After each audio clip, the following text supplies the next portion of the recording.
आलस्य कुतो विद्या अविद्यस्य कुतो धनम अधनस्य कुतो मित्रम अमित्रस्य कुतो सुखम। अर्थात आलसी व्यक्ति को विद्या की प्राप्ति नहीं होती और बिना विद्या के धन की प्राप्ति नहीं हो सकती। ठीक इसी प्रकार बिना धन के मित्र नहीं मिल सकते और बिना मित्रों के कभी भी सुख की प्राप्ति नहीं हो सकती। तो प्यारे बच्चों, विद्या प्राप्त करना अत्यंत आवश्यक है। तो आज हम इसी क्रम को आगे बढ़ाते हैं और विद्या प्राप्ति के लिए आप आलस्य को छोड़ दें और हमारे चैनल पर शीघ्र आ जाएं।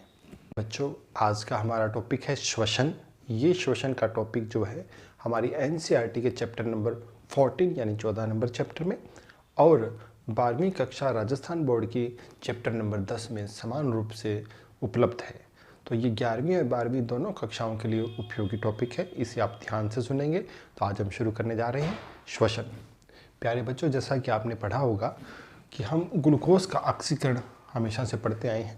Glucose C6H12O6 plus 6O2 6CO2 और 6H2O और ऊर्जा की उत्पत्ति होती है।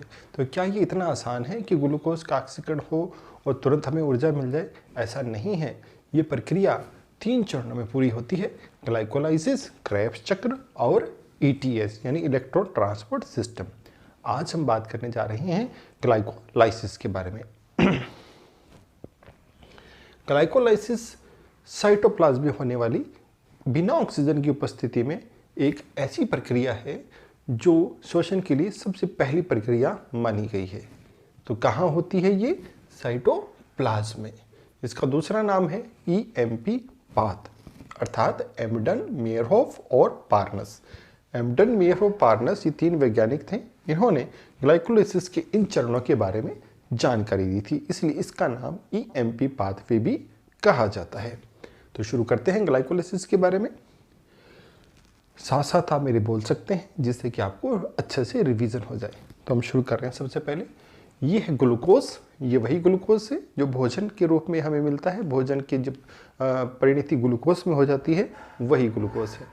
ग्लूकोज 6 फास्फेट में, ग्लूकोज 6 फास्फेट से फ्रक्टोज 6 फास्फेट, फिर फ्रक्टोज 1,6 डाइफास्फेट या FDP इसको बोला जाता है।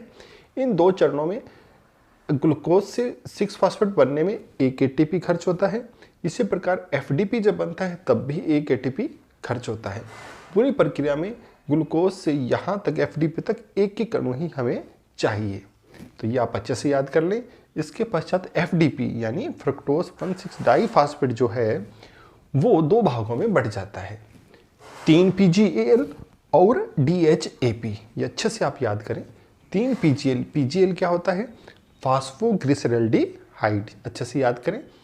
फास्फोग्लिसरल्डिहाइड को हम बोलेंगे PGAL। 3 PGAL 1,3 यानी 1,3 डाई PGAL में बदल जाता है। उसके पश्चात 3 PGA में, PGA का मतलब फास्फोग्लिसरिक अम्ल। 3 PGA से 2 PGA, 2 PGA से PEP फास्फोइनोल पाइरुवेट। इसके पश्चात पाइरुविक अम्ल। इस तरह से हम देखते हैं ग्लाइकोलाइसिस में ग्लूकोज से पाइरुविक अम्ल की उत्पत्ति होती है। लेकिन इस प्रक्रिया को हम दोबारा से समझते हैं। PGAL से डाई PGAL बनता है तो फास्फोरिक अम्ल हमें चाहिए। फिर 2 NADPH2 की उपलब्धि होती है यानी उत्पत्ति होती है। कहाँ? डाई PGAL से 3 PGA बनने में। 3 PGA से 2 PGA बनने में 2 ATP की उत्पत्ति, अगले स्टेप में H2O की उत्पत्ति और अंत में फिर 2 ATP की उत्पत्ति हमें होती है। तो आप समझ सकते हैं। तो हमें कुल 4 ATP और 2 NADPH2 की उत्पत्ति हमें देखने को मिलती है। लेकिन ये पूरी तरह ठीक नहीं है। कैसे? आपने अभी देखा 4 ATP यहाँ से निकले, लेकिन वास्तव में हमें लाभ 4 का नहीं है। क्यों? 2 ATP खर्च भी तो हो गए ऊपर। तो 2 खर्च हो गए, 4 मिले, तो वास्तव में कितने की उत्पत्ति हुई? शुद्ध रूप में हमें 2 ATP की उत्पत्ति हमें होती है, लाभ होता है। इसी प्रकार 2 NADPH2 का लाभ भी हमें होता है। ये इसका ग्लाइकोलाइसिस का सारांश है।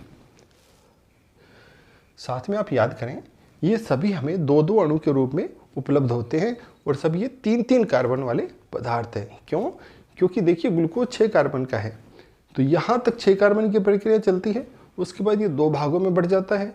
तो कितने हो गए? 3 कार्बन इसके, 3 कार्बन इसके। ये आपस में बदलते रहते हैं। इसके लिए एंजाइम चाहिए आइसोमरेज, जिससे कि ये 3-PGL DHAP में बदल जाता है। इसको कहते हैं डाईहाइड्रोक्सी एसीटोन फास्फेट। ये अच्छे से याद करें आप। इसको मैंने लिखा नहीं, आप लिख ले में। FDP जब टूटता है दो भागों में, PGAL और DHAP में, इसके लिए एल्डोलेज एंजाइम चाहिए। वो आप लिख ले में अपनी कॉपी में, एल्डोलेज। तो इस प्रकार से आपने देखा कि ग्लाइकोलाइसिस में ग्लूकोज से पायरुविक अम्ल तक बनने की प्रक्रिया में 2 ATP और 2 NADPH2 की प्राप्ति होती है। ये पायरुविक अम्ल अब क्रेब्स चक्र में जाएगा, फिर हम क्रेब्स चक्र का अध्ययन करेंगे। धन्यवाद।